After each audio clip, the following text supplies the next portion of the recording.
এই মুহূর্তে আমরা চলে যাচ্ছি সংসদ ভবন এলাকায় আমাদের সহকর্মী আখলাকুস সাফার কাছে, যিনি ওসমান হাদির জানাজার সবশেষ তথ্য আমাদেরকে জানাবেন। সাফা,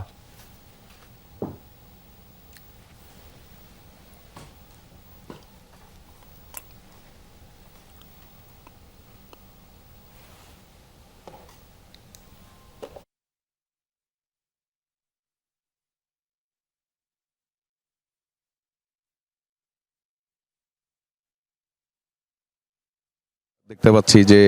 জাতীয় সংসদ ভবনের সামনের যে দক্ষিণ প্লাজার যে মাঠ, পুরো মাঠ কিন্তু এরই মধ্যে লোকে লোকারণ্য হয়ে গিয়েছে। সবাই কিন্তু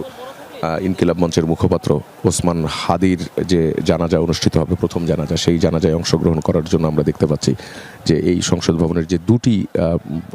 প্রবেশ পথ করা হয়েছে এবং দুটি প্রবেশ পথে 3 স্তরের নিরাপত্তা ব্যবস্থার করা হয়েছে এবং এই নিরাপত্তা ব্যবস্থার মধ্য দিয়েই কিন্তু যারা এই জানাজায় অংশগ্রহণ করবেন, যারা আসছেন এই ওসমান হাদির জানাজায় অংশগ্রহণ করার জন্য, তারা সবাই মিছিল নিয়ে, স্লোগান নিয়ে তারা কিন্তু এর মধ্যে প্রবেশ করছেন এবং ভিতরে আমরা দেখতে পাচ্ছি উজু করার ব্যবস্থা করা হয়েছে এবং এখানে এসে যারা মানুষজন তারা উজু করছেন, উজু করে তারা যে জানাজার নামাজে অংশগ্রহণ করেন, সেই অংশগ্রহণ করার জন্য যে প্রস্তুতি, সেই প্রস্তুতির মধ্যে আছেন। এবং দুই পাশের যে দুটি গেট করা হয়েছে, আমরা এখনও কিন্তু দেখতে পাচ্ছি যে সেই দুটি গেটে অসংখ্য মানুষ তারা ঢোকার জন্য অপেক্ষায় আছেন এবং প্রত্যেককে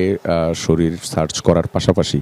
কাউকে ব্যাগ নিয়ে অথবা এমন কোনো ধরনের বস্তু নিয়ে ভিতরে প্রবেশ করতে দেওয়া হচ্ছে না। এবং বাইরেও আমরা দেখেছি যে পর্যাপ্ত আইনশৃঙ্খলা রক্ষাকারী বাহিনীর সদস্য তাদেরকে মোতায়েন করা হয়েছে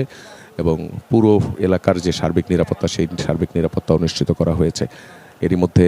আজান হচ্ছে। ওসমান হাদির যে গোসল সম্পন্ন করা হয়েছে ময়নাতদন্তের পর, সেটি হচ্ছে এখনো পর্যন্ত জাতীয়